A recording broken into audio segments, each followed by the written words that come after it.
Good evening, everyone, and we can admit people in from the waiting room.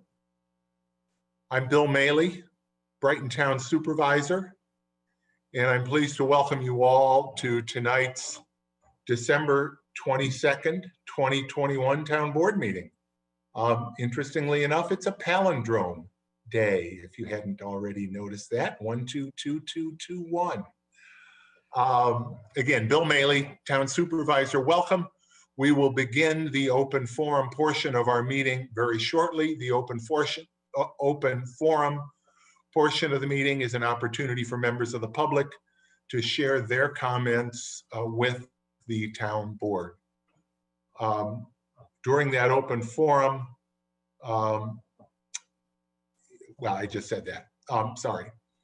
As we resume our meetings here on Zoom, which of course we're doing for continued safety, we continue to make our meetings accessible to the deaf and hard of hearing community with our ASL interpreters. Tonight, our interpreters are Telesi, who is new to us, welcome Telesi, and Allie, who is an old friend, a regular friend.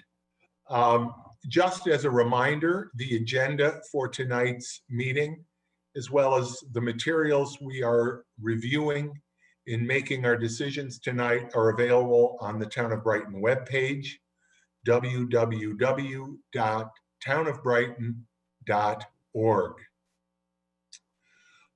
For those of you that are able to stand, I invite you to do so, and we'll start the meeting with the pledge to the flag. I pledge allegiance to the flag of the United States of America and to the republic for which it stands, one nation under God, indivisible, with liberty and justice for all.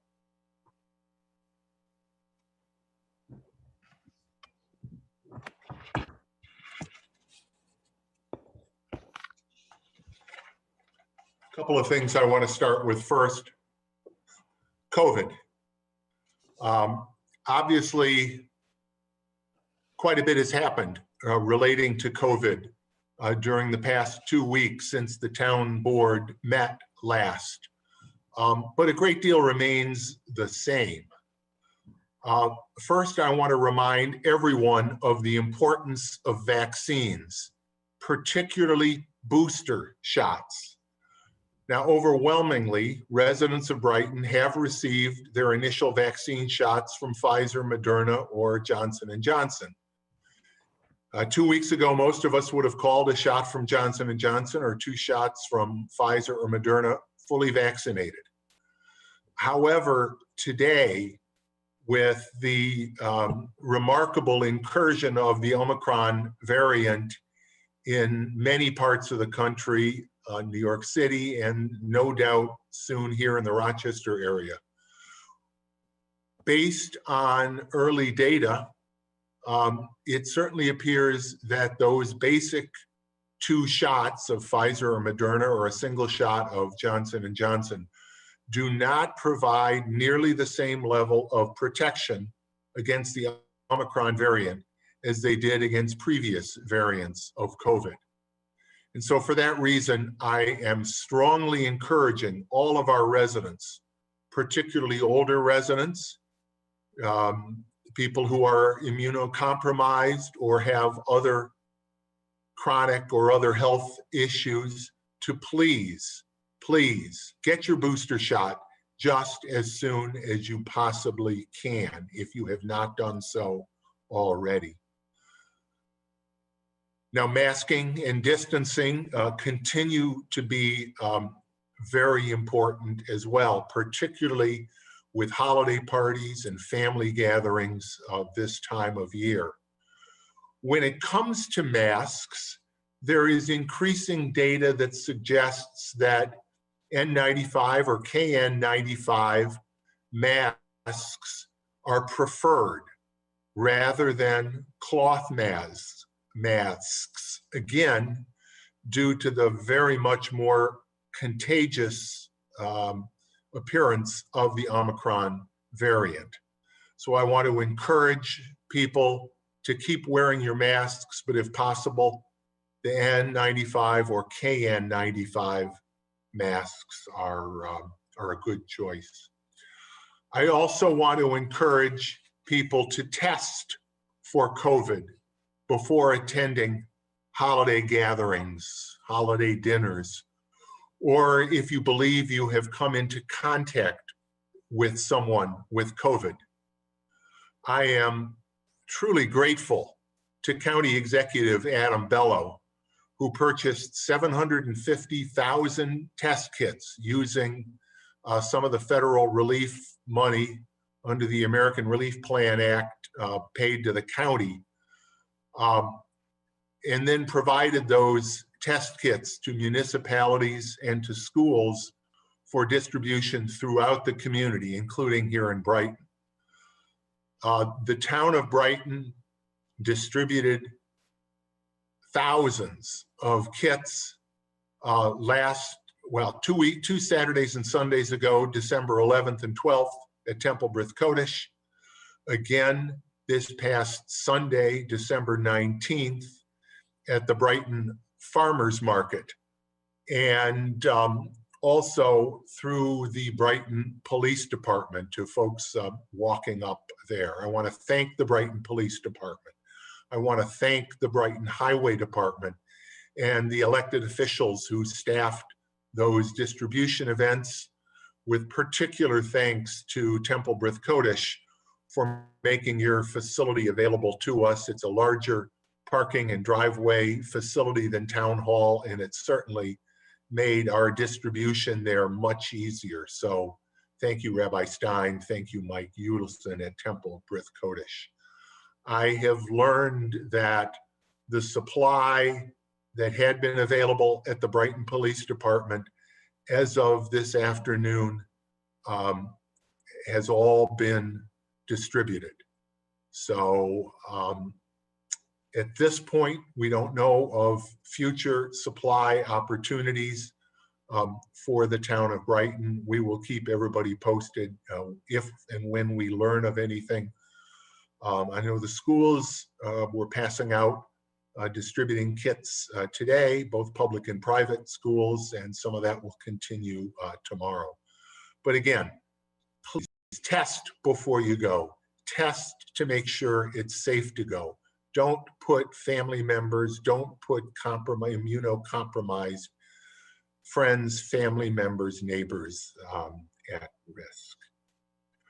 I also want to give a brief update on leaf pickup, and Mike, you may be able to assist me as well. The town highway department is nearing the end of their 4th pass through town. They're heading into East Brighton at this point, and they're nearing the end, at least, of their regular collection season.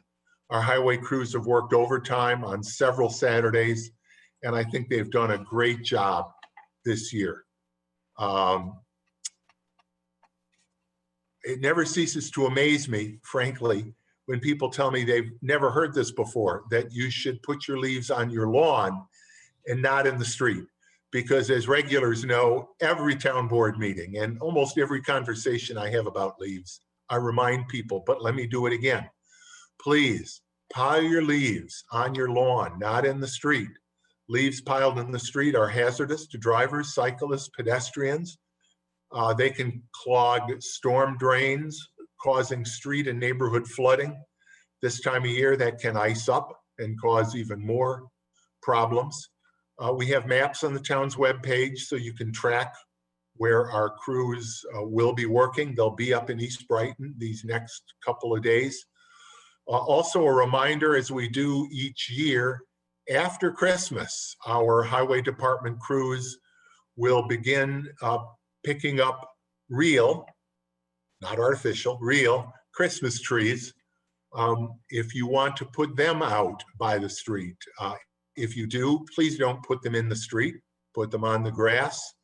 Don't wrap them in plastic or anything else. Make sure you get the ornaments off, but just leave the tree itself. And our highway crews will pick them up and mulch those trees. Mike, anything you'd like to add about particularly leaf pickup, but also Christmas tree pickup? You covered it pretty well, Supervisor. The one thing we will continue to pick up after this next pass, we're getting through the town right now in about a 2 weeks period. After this next pass, we should be able to just mostly get spot pickups, we're hoping. Most everybody's leaves should be out. You're absolutely right. If people leaving the leaves out in the roadway will cause the water to dam behind it and run into the travel lane, which at this time of year will cause icing on the pavements and create a very hazardous situation. Certainly put those leaves up into the tree lawn. That's all I have, Supervisor. We will pick up the Christmas trees like we have every year. And I think that's probably all we need to say about that. Great. Thank you, Mike. Then we will now begin our open forum as we do at the start of every town board meeting. If you would like to speak, please use the raise hand function on Zoom, and the moderator will recognize you as the next speaker. When you're called on to speak, please state your full name and your address, if you would, please. All speakers should limit your remarks to 3 minutes, and I will give you a 30-second warning as you're coming to the end of your time. Our goal here tonight, as it always is to give you the opportunity to share your thoughts with the board and for all of us to be able to listen to your words. So with that, Bridget, I'll ask you to admit our first open forum speaker. Our first speaker is Carrie Perham. Hi there, can you guys hear me? Yes, we can, Carrie. Thank you. If you would please state your address. Actually, can Dorothy go before me? No, I'm okay. sorry, Carrie. That's okay. Okay, so just give me my address is 66 Oxford Street. So I'm gonna read from this 4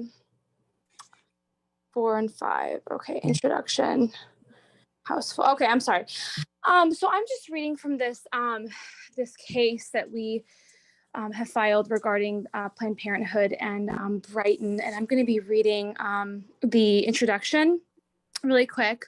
In about May of 2021, an application as submitted by defendant respondent Westfall Medical Realty to defendant respondent planning board of the town of Brighton seeking site plan approval for the demolition of existing 6,000 square feet medical office building, and most recently used as a physical therapy office, and reconstruction of a larger 6,425 square feet building at 2233 South Clinton Street in the town of Brighton. Of course, we all know about this. I need to specifically read these 2 points here. So sorry about that. That was just a little introduction.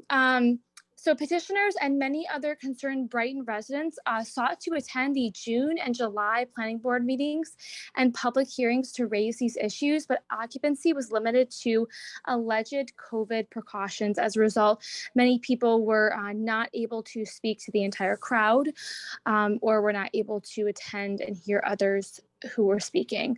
In addition, letters submitted by those opposed to the project were incorrectly listed in the agenda given to planning board members as being in support of the project. Given the closely divided number of letters, this misstatement erroneously gave the planning board members the impression that the pro-lifers, I believe, outnumbered the anti-letters, something that just wasn't true. So like basically, the pro-lifers outnumbered. And that wasn't true, which had the potential to impact the votes of the planning board members. So there's a little bit of, falsity there. How much time do I have left? You have 30 seconds left, please. Okay. All right. And then I think the last thing, upon information and belief, even though a state has occupied a field of regulation with respect to this particular use, a local municipality, I think I said it wrong, maintains its right to adopt zoning that eliminates or prohibits certain uses, to limit the secondary effects of certain uses by prescribing areas for the town in which certain uses may not be cited if churches or schools are within a certain proximity or proposed use, and to apply laws of general applicability to said use and any particular attributes of that use. I'm sure someone will explain all of this, so I'm sorry I read that so quickly, but yeah, that's it. Thank you. Thank you. Your time is up. Next speaker, please. Our next speaker is Dorothy. Go ahead, Dorothy. And if I'm just going to ask, I meant to ask Ally there, but our ASL speaker does need, our ASL interpreter does need to try to keep up with you. So I just, if our interpreter has an issue with the speed of the speaker, please let us know. Go ahead, Yeah, Dorothy. I'm sorry. Can you hear me? Yes. Oh, okay, good. I have great sympathy for the interpreters, but we have the time constraint, so I'll try to balance that. I will be reading from the State of New York Supreme Court of Monroe County in the matter of Brighton residents against violence to everyone. And it's in and about May of 2021, an application was submitted by the defendant, respondent Westfall Medical Realty LLC, to the defendant of the town of Brighton, seeking a site plan approval for the demolition of an existing medical office building. Let's see, the address is 2233 South Clinton Avenue, the town of Brighton. The application represented that the new building would be used as a, quote, medical office space with similar utility, uses, and demands as previously existed, i.e. similar utility use and demands as the physical therapy office, which was previously at the location. No information about the proposed tenant or specific medical office use was provided in the application or in the notice of public hearing on the application. Petitioners, through word of mouth and investigation, determined that the planned facility was to be owned or operated by Planned Parenthood, and the facilities were not going to be limited to the type of outpatient medical office services, but rather would include abortive surgeries, possibly even through the second and third trimesters of gestation. For petitioners, this change in use from the prior physical therapy office to the one in which abortions, including medical, chemical, and surgical abortions, were now occurring, was one which required consideration by the planning board, both as to the question of whether such use is permitted under the town code definition of medical office, and also whether, even if permitted by the zoning, does the specific site plan used as an abortion facility pose distinct and unique adverse environmental impacts to traffic, wastewater treatment systems, waste disposal systems, police resources, and incompatibility with the neighboring uses that it should be denied under SEQR and the Town of Brighton Code, Article 3, Section 217-8, which vests the planning board with a duty to weigh all site plan uses against the existing neighboring uses in particular. 30 seconds, please. Petitioners and other concerned residents sought the, that was where she was. And I would just also like to remind the board that as we approach Christmas, that it's the celebration of the birth, not only of a baby, but of our Lord and Savior. And who's as an infant, this story began as before he was born and continues today. And if you put up a tree, if you receive presents, if you go to parties or send cards, you're celebrating not only its birth, but its preparation. And I just want to remind the board that your silence in this is complicit to the death of children. Thank you. Time, please. Thank you, Dorothy. Merry Christmas. Merry Christmas. Thank you very much. Next speaker, please. Our next speaker is Bob Gluck. Consistently over the last 6 months, you have heard extremely... Mr. Gluck, would you share your address with us, please? Why? You know where I live, Bill. I haven't heard everybody share, so don't pick on me, okay? Don't try to browbeat me and bully me. And I don't want this going against my time. Consistently over the last 6 months, you have heard extremely articulate and well-informed individuals. They have presented their concerns, their research, the facts, the dirty little secrets of Planned Parenthood, whether you believe them or not, and their cases against the approval of a Planned Parenthood in Brighton. They have included your constituents, lawyers, nurses, pro-life organizational leaders, pastors, rabbis, pro-life activists, Abby Johnson, the nation's leading and most visible pro-life ex-Planned Parenthood executive.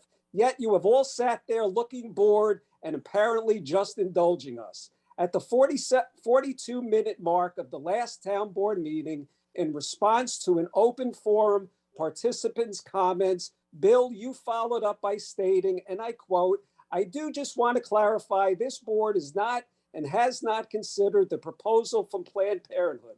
The Town of Brighton Zoning Board of Appeals did consider such a proposal, and that proposal was approved by the Brighton Towning Board. You misspoke and you corrected yourself by stating, sorry, I misspoke.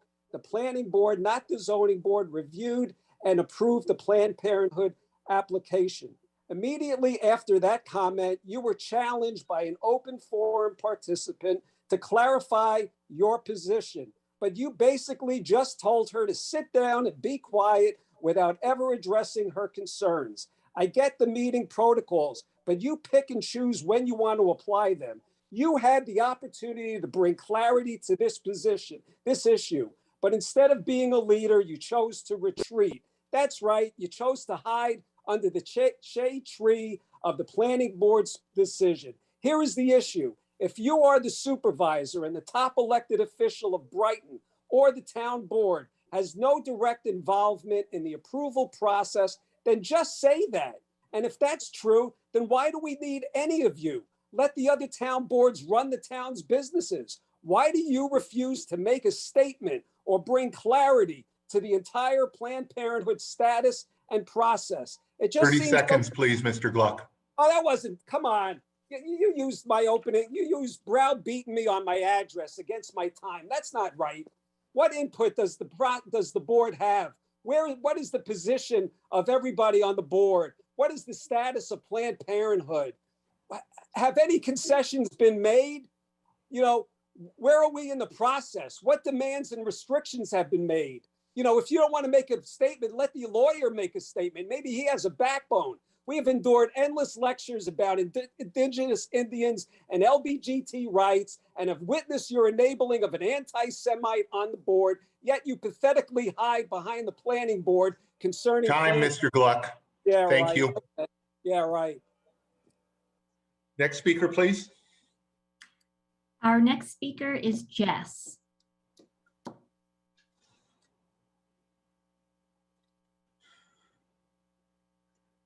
Jess, are you there? I'm coming. Hi. Oh, there you are. Okay. Can you see me? Okay. Yes. Hi. Sorry about that. Thank you. Happy holidays. I live at 4 Knollwood Drive in Brighton. Thank you. Using my phone. So it's a busy time of the year. I had my 4 boys come home from college. They're all home tonight under one nest, and it's a beautiful thing. They're all in college and just came home, and I'm here on this call. That's how important it is to me.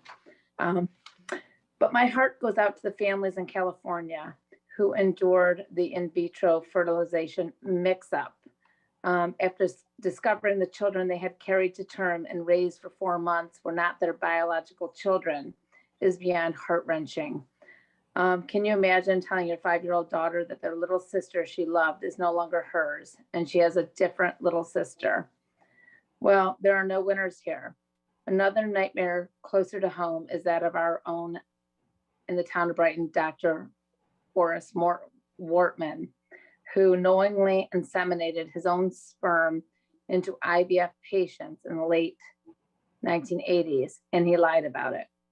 The women whom he scammed have resulted in at least 6 DNA confirmed children of Dr. Wortman, one of whom he treated for gynecological exams as a patient, but it was his daughter. Ew.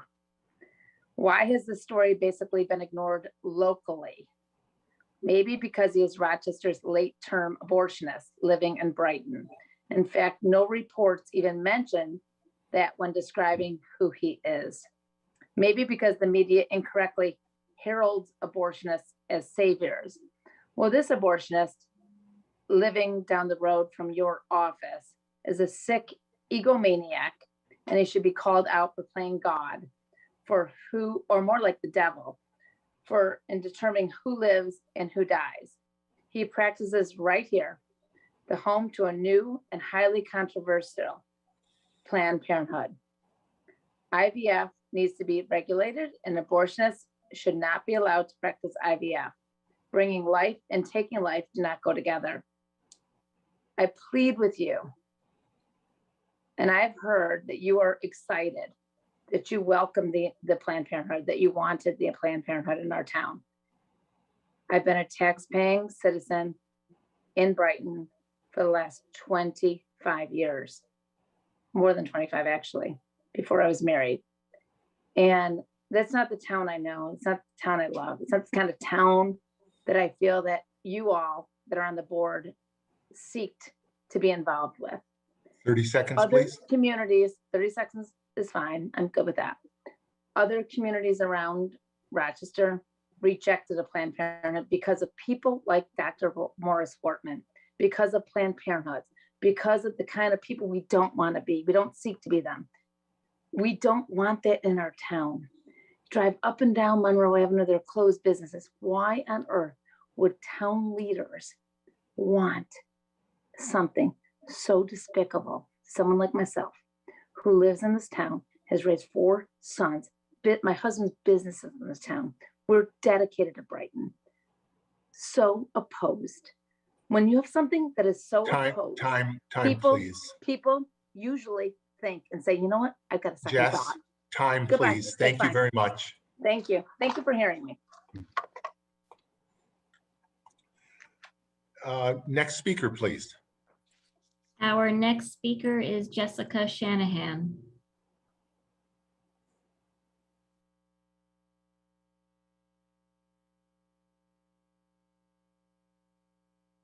My screen says she is connecting to audio. Jessica, can you hear us? I don't believe we can hear you at this point.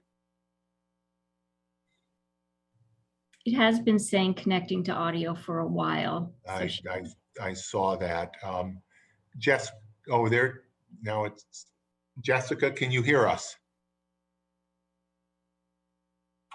I'm guessing she's trying to reconnect. I'm guessing that was the Jess that just addressed us before. I'm not sure if it was or not. It might have been though, Jason, you're right. Do we have any other speakers, Bridget? we do not. Then in that case, if we will continue on with the business portion of the meeting, and I will ask for a motion from you, Chris, to approve the agenda. Bill, I move that we approve the agenda. Second, Christine. Any discussion? Hearing none, Dan, please call the roll. Councilmember DePonzio, Aye. Councilmember Werner, Aye. Councilmember Wilt, Aye. Councilmember Corrado, Aye. Supervisor Maley. Aye. We have no public hearings or bids tonight. Communications, can I have a motion to receive and file the communications? So moved. Second, Robin. We have 3 items of communication tonight. 2 come from Becky Cotter, Recreation Director, reflecting 2 generous donations. One from the Jack G. Lubell Foundation, Inc., and one from Naomi Friedman, both for the Brighton Senior Citizen Program. And we greatly appreciate those donations. They help us serve our senior community with the great programming that has continued through the Recreation Department during COVID. So thank you to the Jack G. LaBelle Foundation and also to Naomi Friedman. And a third item of communication is from Marie-Therese Dominguez, Commissioner of the New York State Department of Transportation. This is very exciting news. It is an announcement that the town of Brighton will be receiving funding under the Bridge New York program for a bridge on French Road over Allen Creek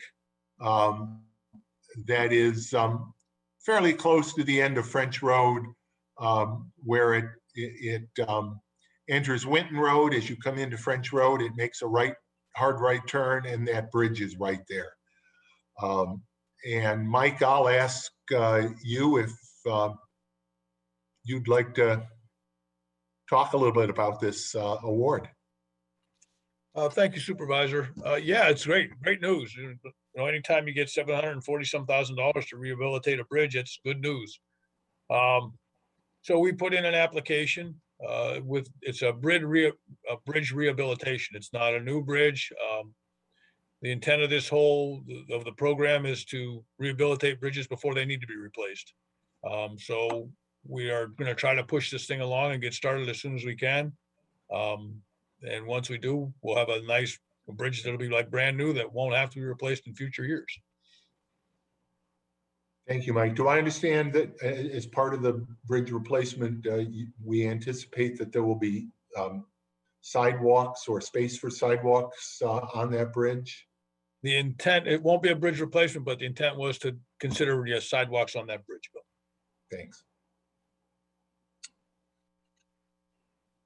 Okay, we have a motion to receive and file those communications. Any other questions or comments about those?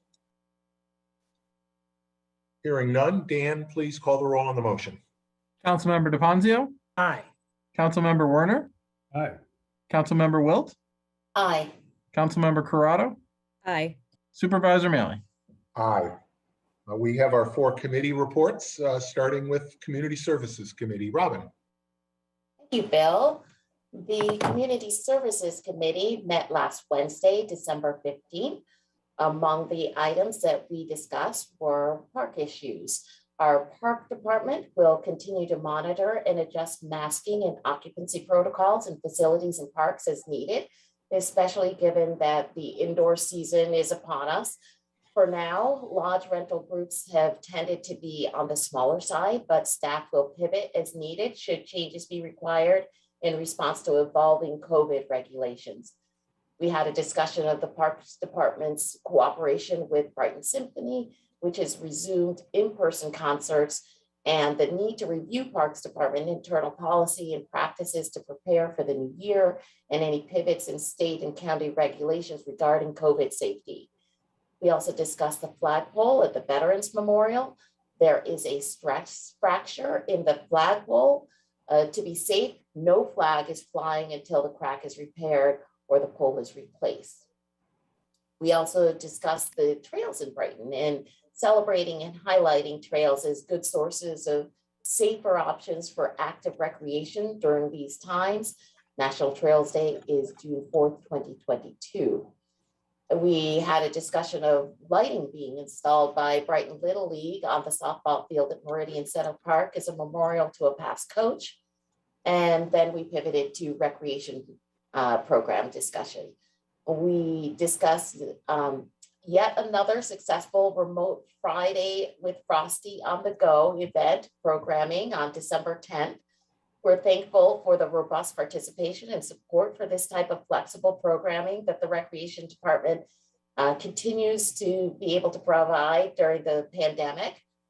The Recreation Department is currently wrapping up their 2021 programs and events and preparing for winter and spring 2022 with continued consideration of COVID concerns while establishing its programs and events.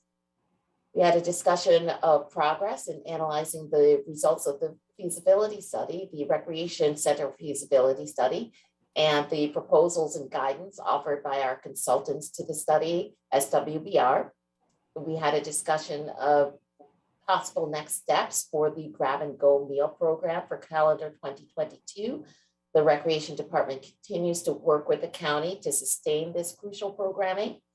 COVID test kits are being distributed to Brighton seniors through the grab and go program, and were also available at the final extended outdoor season farmers market this past Sunday, December 19th.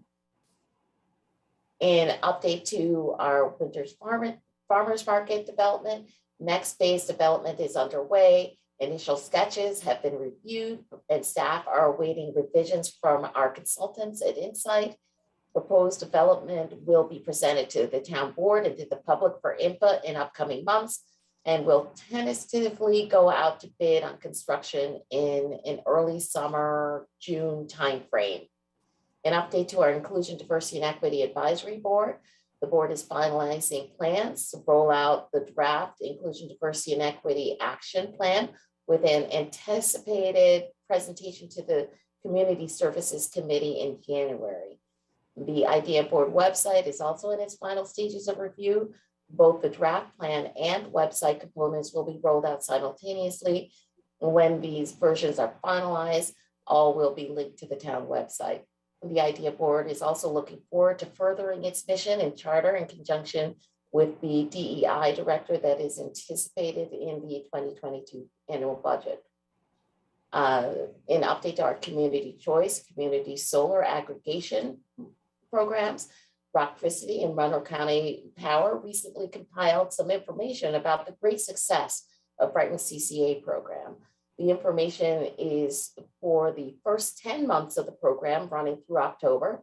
Since the program has launched in January 2021, Brighton residents, through participation in the CCA, have collectively saved over $363,000 off of their electricity bills from a 100% renewable electricity supply, which is a tremendous achievement. But perhaps even more importantly, the fossil fuel energy savings that is translated into an environmental impact of participants having helped avoid 13,830 metric tons of CO2 emissions, which is tantamount to having taken 2,735 cars off of the road for a year. An update to our CEC, or Clean Energy Community Priority Actions and Sustainability Funds programming. The SOC will be working with Mike Guyon to set up meetings with the Lactaville Neighborhood Association and the Seneca Park Zoo to discuss pollinator habitat in the new year. The Sustainability Oversight Committee met for the first time with its Climate Action Plan consultant, Barton and LaJudas, and will be focused on developing a community engagement plan, which is an important step in the guidelines articulated by the DEC for grant compliance on the Climate Action Plan. The Climate Action Plan must be grounded in principles of equity and environmental justice. So the SOC, or Sustainability Oversight Committee, will be engaging with the Inclusion, Diversity, and Equity Advisory Board to ensure that the engagement process on the Climate Action Plan is not only inclusive, but also to garner feedback on the idea plan components, or I'm sorry, the idea plan components that might be relevant to the Climate Action Plan. We also had a discussion of a geothermal loop NYSERDA program opportunity notice, or PON, for which Jerry Acton of Gray Edge Consulting and Lisa Marshall of Heat Smart Tompkins County are seeking a letter of support from the town of Brighton. We had a brief discussion of Color Penfield Queens offer to coordinate with the town of Brighton to replicate their community campaign programming also on geothermal heat pumps. And then an update to our Urban League of Rochester ESL Town of Brighton First Time Home Buyers Program. We met with Dr. Chanel Hawkins and Dr. Severin Johnson offline at the Urban League of Rochester to discuss their their town of Arundecoit collaboration and the potential for Brighton to implement similar programming. We're still determining the most appropriate source of federal funding to support the program. And the Urban League also suggested that in addition to a first-time home buyer program, Brighton investigate a lease to purchase program as a potential option to provide our residents. And more information will follow on that. We did officially set the date for Clean Sweep 2022, which will be returning on Saturday, May 7th. Facility and event applications have been made with the BCSD, Brighton Central School District, that is, and Monroe County. We've submitted significant donor requests and also discussed some alternative setups to be COVID safe and ensure continuation of this wonderful program. And finally, we just discussed the 2022, Community Services Committee agenda. Upcoming events, we have the DEA, National Pharmaceutical Take Back event, which that date will be determined at a future time. It will take place at the Brighton Town Hall Public Safety Wing at 2300 Elmwood Avenue. As I said, the Brighton Clean Sweep will take place at Brighton Town Hall and French Road Elementary School on Saturday, May 7th. And our semi-annual electronics recycling and secure document shredding event will take place at the Brighton Highway Department parking lot on Sunday, May 5th, 50 from 9 a.m. to 12 noon. The next meeting of the Community Services Committee will be on Wednesday, January 19th at 9:30 a.m. at the Brookside Recreation Center. Again, we will be observing COVID protocols, so we do ask that you contact us in advance of the meeting just to let us know if you will be in attendance. And members of the public, of course, are welcome to attend. We look forward to seeing you. That's all. Thank you. Thank you, Robin. Next, Finance, Jason. Yes, Bill, the Finance and Administrative Services Committee met on Tuesday, December 14th. Each of the items that were discussed in committee appear on tonight's agenda and will be discussed in further detail. Our next meeting will be held on Monday, January 3rd. It will be held immediately following our organizational meeting, which starts at noon. So usually that organizational meeting goes about an hour or so. So between 1 and 1:30, we will be meeting at the Town Hall Auditorium and the public is invited to attend. Thanks, Jason. Public Safety Committee, Christine. Thank you, Bill. Public Safety Committee met on Tuesday, December 14th. We were joined by a local college student who had written to town board members with questions about gun safety in the town of Brighton. And we were glad to be able to share with him the recent adoption of local legislation for requirements for securing weapons within the town of Brighton that was championed by Councilmember Werner. The town of Brighton is one of only a few municipalities that has this type of legislation, and we are leaders in this area.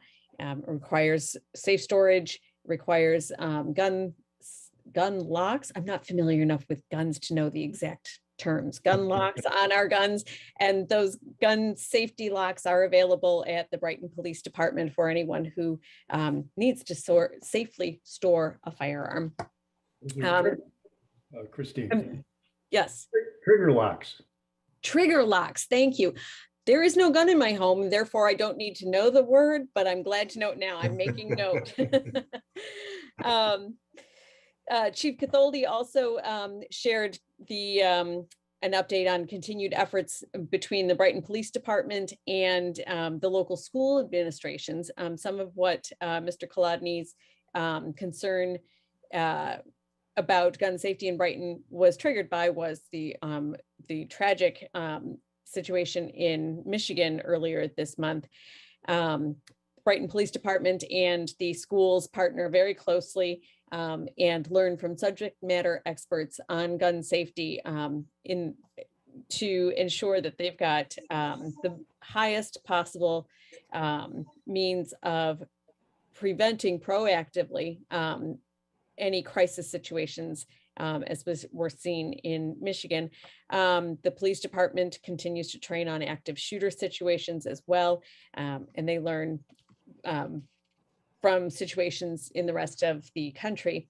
Of note, on Monday, the 13th, the Brighton Police Department partnered with the Brighton School District to host a forum to allow families in the community to learn more about safety protection measures taken in our schools. It was well attended and very informative. And the link to that forum is available on the Brighton Central School District website if you want to hear the questions that were raised and the reassuring answers that our police department and school and our major school district offered. Brighton Volunteer Ambulance reported that they have responded to a total of 686 requests for service throughout the month of November, with a total of 503 being within the Brighton Ambulance District. A total of 153 requests for mutual aid were received for surrounding ambulance districts. And of those 153 requests, BVA responded to 89 of them. The total Brighton Volunteer Ambulance requests for service up through November 30th is 6,599, which is an increase of 21.4% over 2020. Code 32 reserve policy was applied 17 times in the month of November. And of those 17 occasions, BVA staff were able to respond to 7 calls within the district that otherwise would have been assigned to mutual aid, showing an efficacy of 41.2%. BVA and other local agencies led by AMR are exploring the potential for establishing the Nurse Nav portal to handle low acuity calls by diverting them to a licensed paramedic or nurse for triaging by phone, rather than sending out the full team on such calls. If circumstances warrant transport to urgent or primary care based on these calls, the service arranges alternate transport. The service would be available 24/7, and it incorporates callback and fail-safe systems if calls are dropped for any reason. This is in exploration. It is not implemented yet, but the anticipation is that it would enable the high priority calls to be attended to more quickly and efficiently, while those lower acuity situations will still be appropriately treated and tended to. There's no report from the Brighton Fire Department. Brighton Public Works reports that they're conducting the 4th round through town for leaf and yard debris pickup. It's endless, it seems, and now it's snowing, so that gets more interesting. The high windstorm on December 11th affected mostly trees and some debris pickup on the west side of town. And I believe all situations have been resolved out there. DPW, as you heard earlier tonight, managed the drive-up distribution of the free COVID test kits to Brighton residents on Saturday and Sunday, December 11th and 12th. Many thanks to Temple Brith Codish for providing the use of the parking lot, and to Brighton Police Department for traffic control. Brighton Police Department provided an update about the review of several streets along and interior to Highland Avenue. The accident data detailed only minor accidents on those residential streets. There were 25 special attention traffic details assigned to that neighborhood, with 12 tickets issued, and speed monitoring equipment deployed. They were deployed, and the data collected indicated that there were no speeding condition issues recorded during that time. For Brighton Police Department, total calls for service to date, as 45,230 calls. And that completes the BPD update, unless Chief, you have anything more to add. He may not, he's not visible at the moment. No, I think you covered it. All right, very good. Rochester Fire Department reports activities through for November 2021. They responded to 50 incidents in West Brighton in the month of November for a total of 525 incidents in all of 2021. Engine 8 responded to a total of 83 incidents in November for a total of 806 incidents in 2021. The Rochester Fire Department is working closely with the Henrietta Fire District and with Fire Marshal Chris Roth on the transition of fire protection for West Brighton, and that will commence on January 1st. The handoff is very carefully orchestrated. West Brighton will be with continuous service and protection during that transition. The Rochester Fire Department also continues to monitor the current COVID-19 response guidelines and responds as recommended, as do all of our safety agencies. In old business of note, the exploration of no parking along Schilling Road at the roundabout and turnaround area. The Rochester Fire Department did do a brief visit to the circles to assess whether or not parking in that area is a risk to the ability to get safety vehicles in there carefully and successfully to protect neighbors there.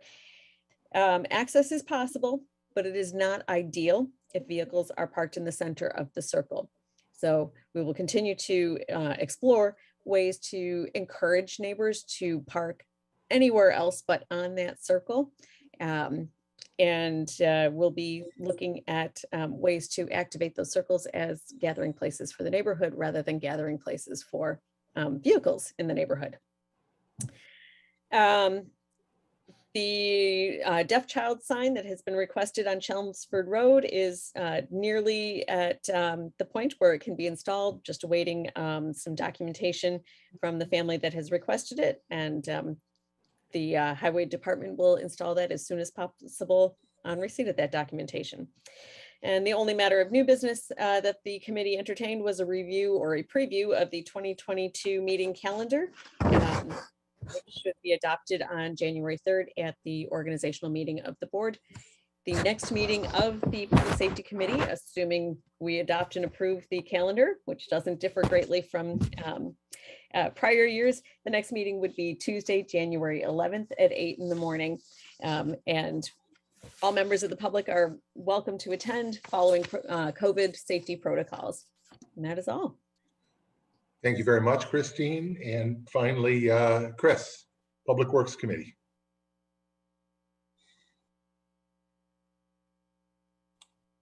Thanks, Bill. The Public Works Committee has not met since the last town board meeting, and all of what's going on with the Public Works Department has already been reported on by various other players.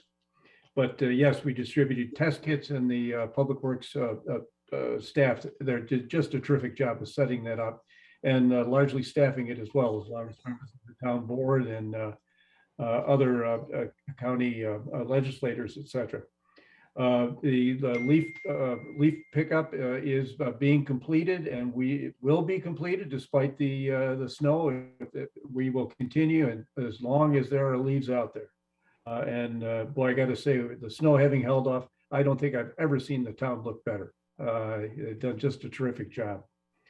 The bridge grant is really great news as well. Look forward to that. And here comes the snow. So the plows are out, the salt trucks are out, and off we go in the winter.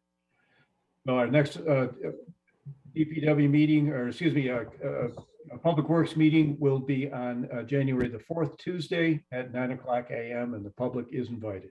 Thank you. Thank you, Chris. That concludes our committee reports. Moving on to new business. Jason, reading and approval of the claims. Yes, Bill, earlier today, I reviewed claims totaling $629.28. Notable claims include to All Traffic Solutions in the amount of $16,530, representing the purchase of a new radar with message sign for the police department. Also to Baker and Taylor Incorporated, the amount of $14,635.11, representing purchase of library books, AV, and media for the Brighton Memorial Library. Also to the Brighton Symphony Orchestra, the amount of $2,000 to provide a conductor for rehearsals and performances. To Rock Ventures, Inc., in the amount of $4,824.40, representing fees for rock climbing classes for the recreation programs, most of which were covered by participant fees. And finally, to Scanex Pipe Services, Inc., in the amount of $86,817, representing the sewer rehab program per contract pricing. And this work took place on Ledge Rock Lane, Village Lane, Valley Road, and Willowcrest Drive. The claims all appear to be in order, and I move that they be approved. Second, Robin. Thank you both. Any discussion? Hearing none, Dan, please call the roll on that motion. Councilmember DePonzio, Aye. Councilmember Werner, Aye. Councilmember Wilt, Aye. Councilmember Corrado, Aye. Supervisor Maley. Aye. Next matter, Christine. The next matter seeks to authorize the supervisor to execute an agreement with Brighton Volunteer Ambulance Incorporated for emergency medical services within the town in an amount not to exceed $360,000 for a term of 1 year from January 1 through December 31, 2022. I move that we approve the resolution as prepared by the town attorney. Second, Chris. Any discussion on this? Hearing none, Dan, please call the roll. Councilmember DePonzio, Aye. Councilmember Werner, Aye. Councilmember Wilt, Aye. Councilmember Corrado, Aye. Supervisor Maley. Aye. Robin, if you do the next one, please. Certainly. The next matter seeks to designate the Finger Lakes Municipal Health Insurance Trust Aetna Medicare Advantage Plan Option 4 as the base plan for eligible post-65 retirees and spouses effective April 1st, 2022, and authorize the supervisor to execute any related documents to effectuate the plan. I move that we adopt the resolution as prepared by the town attorney. Second, Yes, Jason. thank you, Jason. This will be a new plan provider as of April 1st, and a new plan provider that will be doing so at a significant cost savings to the town of Brighton to provide these services to town retirees over the age of 65 and their spouses, with a pool of physicians that they can work from that is as large, if not larger, than the existing pool. It certainly appears to be a very, very attractive new proposal.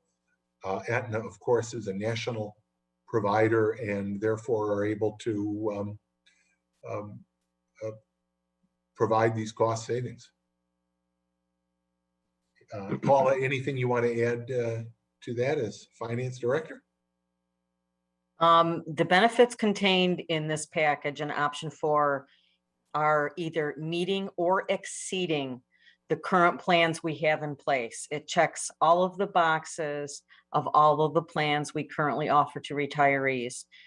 It'll be a low cost option for retirees, as well as save the town residents some money, and again, be a equal to or better than plan than we currently offer now. Great, thank you, Paula. Another one of those win-wins that we like to see. Supervisor, Ken. this is Ken Gordon, Town Attorney. If I could just add one thing to clarify, because it's not in the description that was read. This contract, this provider will also be not just new, but also the exclusive provider for the Medicare coverage. So all of those other options will no longer exist, but as Paula just explained, this one is actually providing more comprehensive coverage, better benefits at a lower cost. Thanks, Ken. Yeah. Okay, anything further? Hearing none, Dan, please call the roll. Councilmember DePonzio, Aye. Councilmember Werner, Aye. Councilmember Wilt, Aye. Councilmember Corrado, Aye. Supervisor Maley. Aye, now we have a series of appointments to various boards, and I'll start with you, Chris, on the Architectural Review Board. Thanks, Bill. The first is to authorize appointment of Stuart McKenzie, reappointment to the Architectural Review Board. I move that we adopt the resolution before us. Second, Jason. I believe this resolution has more than just appointing him as a member. Yes.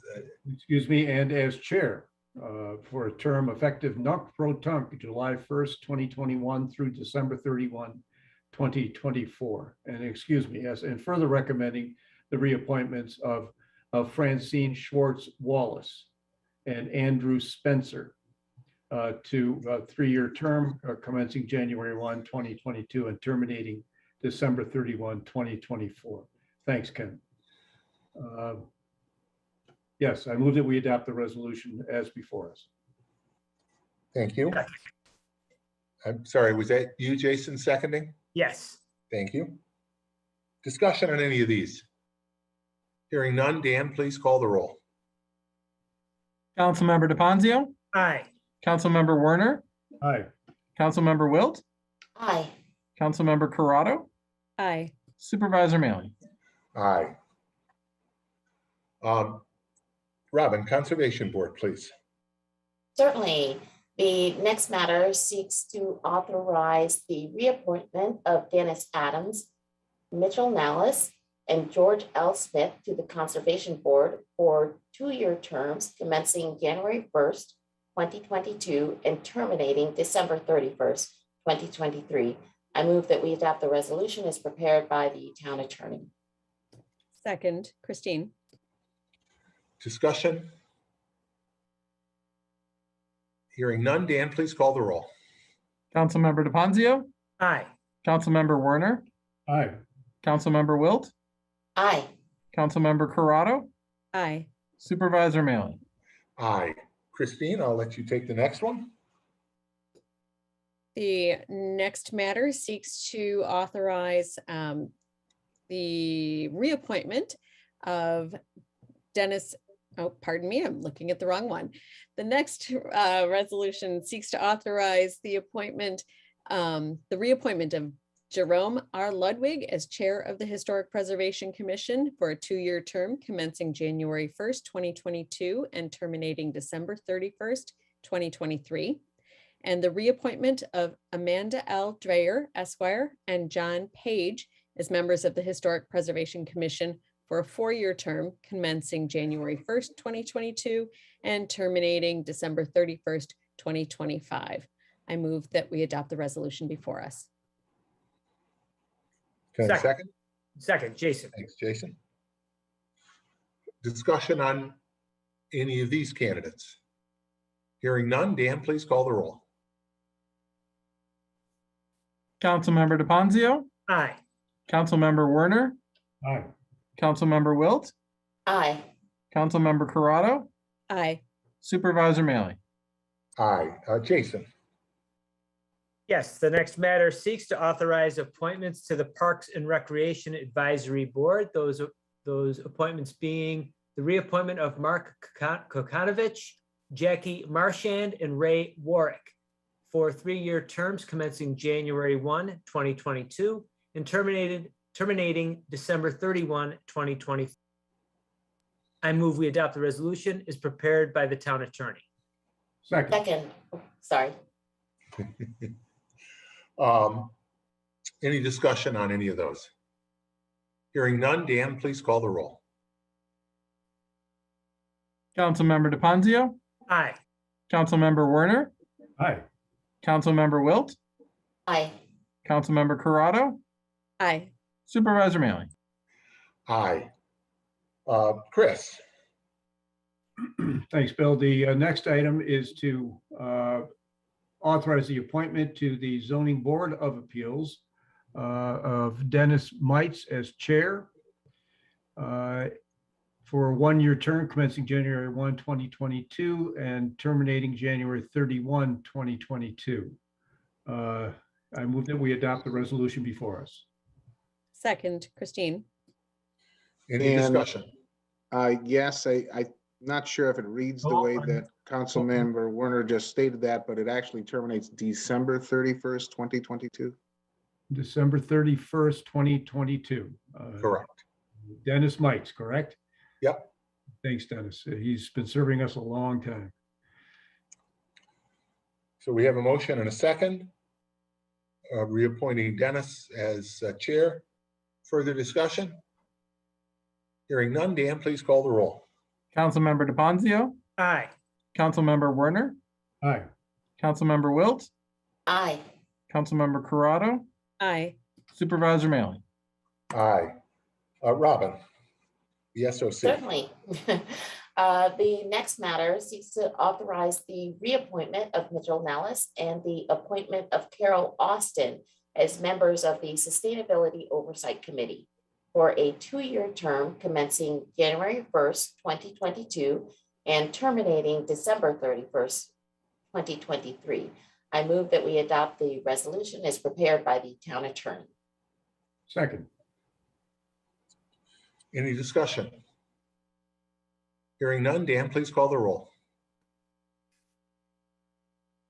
Councilmember DePonzio, Aye. Councilmember Werner, Aye. Councilmember Wilt, Aye. Councilmember Corrado, Aye. Supervisor Maley. Aye. Now that we've finished all of those appointments and reappointments, and most of them were reappointments of people already serving, I just want to extend my thanks, my gratitude to everybody that we've just appointed for all of your service, for the expertise you bring, and that really applies to everybody on all of our citizen boards. Every one of them brings their time, their talent, their treasure, as they say, and they really do. We are fortunate to have people in the town of Brighton who are very gifted in a whole variety of important areas, and to give us their time, really, and their expertise in furtherance of the town is something that I'm truly grateful for. It helps us do all of the things that we do. So thank you for that. And to our new board members, welcome. And we know you'll bring a lot to the table as well. We'll go on now to the snow and ice control agreement. Jason. Yes, the next matter seeks to authorize the supervisor to execute the supplemental agreement for snow and ice control with the New York State Department of Transportation for the 2021/2022 winter season and endorse the agreement adjustment/calculation worksheet. I move we adopt the resolution as prepared by the town attorney. Can I have a second? Second, Robin. Any discussion on this? It does involve some additional funding for the town in this current winter season. Mike, anything you want to add? Just that this is a good thing. Basically, we got more funding than we'd anticipated. When we exceeded a certain threshold, we had to pass this resolution. So it's a good thing that we have this resolution before us. We'll be getting additional funding, about $28,000. And this really reflects work that we do on state highways in the town, for which the state reimburses us more than we expected. Always good news. It's always good. Thanks, Mike. We have a motion and a second on that. Any further discussion? Hearing none, Dan, please call the roll. Councilmember DePonzio, Aye. Councilmember Werner, Aye. Councilmember Wilt, Aye. Councilmember Corrado, Aye. Supervisor Mealy. Aye. And finally, Jason, why don't you do this last one as well? Yes, the next matter seeks to set a public hearing for a local law clarifying that there is no residency requirement for the position of town assessor. I move we adopt the resolution as prepared by the town attorney. Second. Second. Thank you. Any discussion on that? Bill, Ken Gordon, Town Attorney. I just want to make note of something, perhaps ask a question of you, Supervisor, or of Bridget, or of Steve, if he's listening in. So we're setting this public hearing for our organizational meeting on January 3rd at noon. In order for it to be an effective public hearing, we need the public to be able to view it and participate in it. I don't know if we had been planning on using video conferencing and broadcasting, not necessarily on television, but on Zoom at least, the meeting for January 3rd. I just want to make sure that we do have those arrangements because we will need those arrangements for the January. Yes, we do. Okay. Thank you. Okay, we have that motion and second, but thank you for clarifying that. Any further discussion? Hearing none, Dan, please call the roll.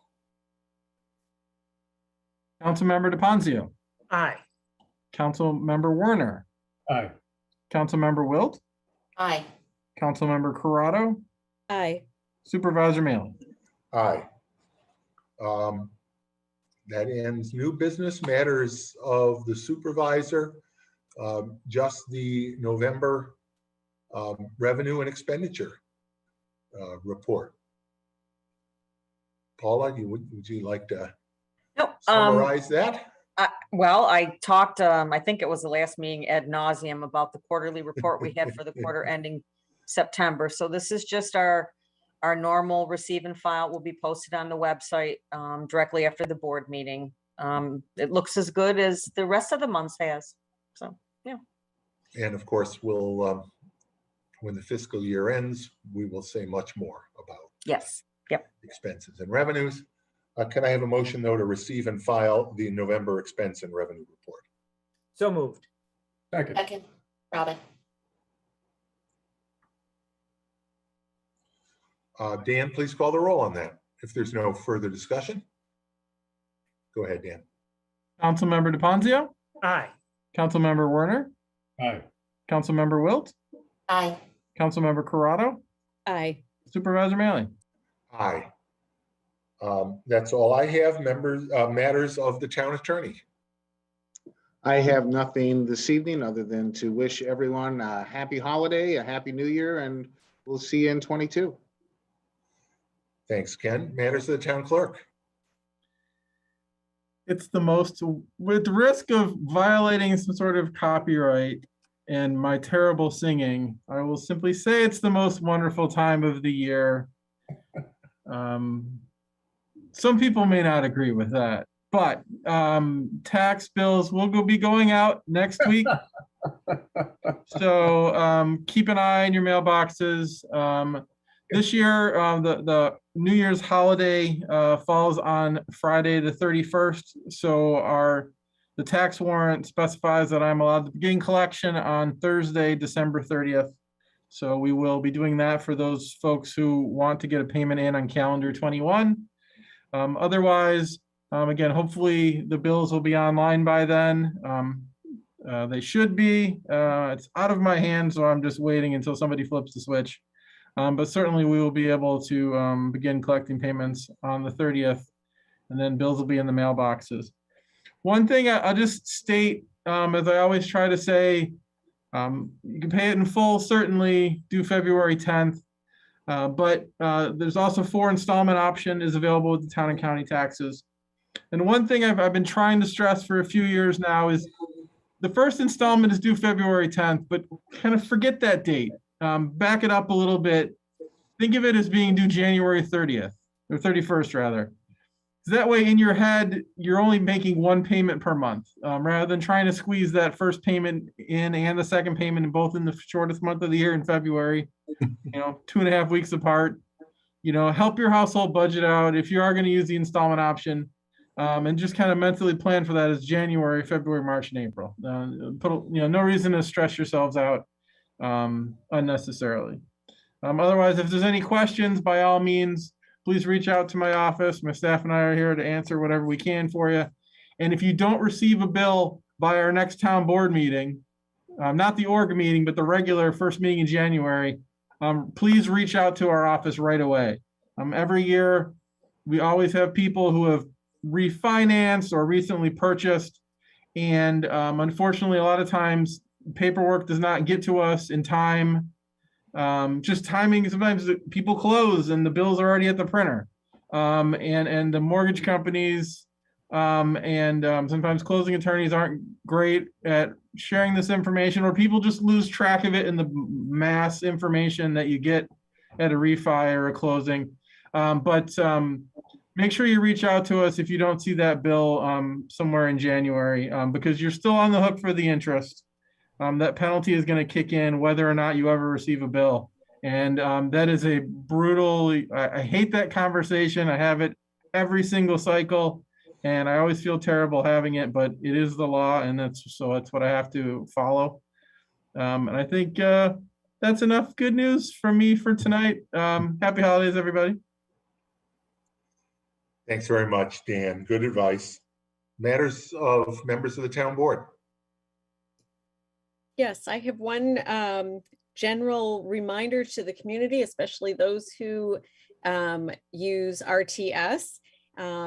RTS will be running on a holiday and Sunday schedule on Christmas Day, Saturday, December 25th, and on New Year's Day, Saturday, January 1st. Also, beginning January 3rd, schedules will be changing on many routes. Some are going to go back to their more frequent service, which is exciting. It was part of the Reimagine RTS plan to provide more frequent service on many routes. Some routes, the pattern will change. So where you get on or get off may change a bit, or where it wends its way through neighborhoods may be a little bit different. You may look up from your book and find you're someplace you didn't used to go on your regular ride. Some of the on-demand zones will change. In particular, the Lexington on-demand zone hours will be extended, which makes sense. You need on demand when you need on demand, not on the limited schedule that area was on. The Webster Recreation Center has been added to the on-demand zone that serves Webster. That is, to me, is a very exciting addition because all of our community assets should be served by the public transit system. We should be able to get to at least all of the publicly funded community assets in the area, including the rec centers. There are some discontinuations as well. And if any folks in Brighton or watching this count on the Avon and Rush commuter route, that route is being discontinued due to low ridership. If you don't ride that, but you ride any of the other routes and you ride infrequently, make your voice heard to RTS that you don't want your route discontinued just because you're not on that bus every day. The circling the drain of route decisions, it doesn't benefit anyone. Low ridership, so there's less frequency leads to lower ridership, and suddenly you have no route at all. For more details on all of those changes and more, and to double check your schedule, you can go to myrts.com,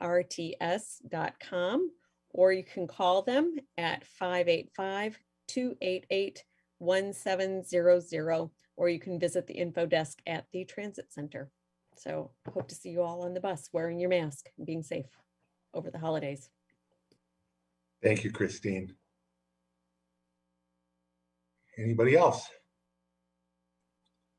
Well, then before we do go into executive session, and I'll ask for a motion to do that in just a moment, I do want to wish everyone that celebrates Christmas a very Merry Christmas. I want to wish everyone a very happy and especially a very safe New Year. The next town board meeting will be our annual organizational meeting, our 2022 organizational meeting, which will be held remotely on Monday, January 3rd, 2022 at noon. And the next regular town board meeting will be held on Wednesday, January 12th, 2022, again remotely at 7 p.m. I want to thank our interpreters tonight, Telesi and Allie. And I will ask for a motion to go into executive session to discuss the employment of a particular person. So moved. Second.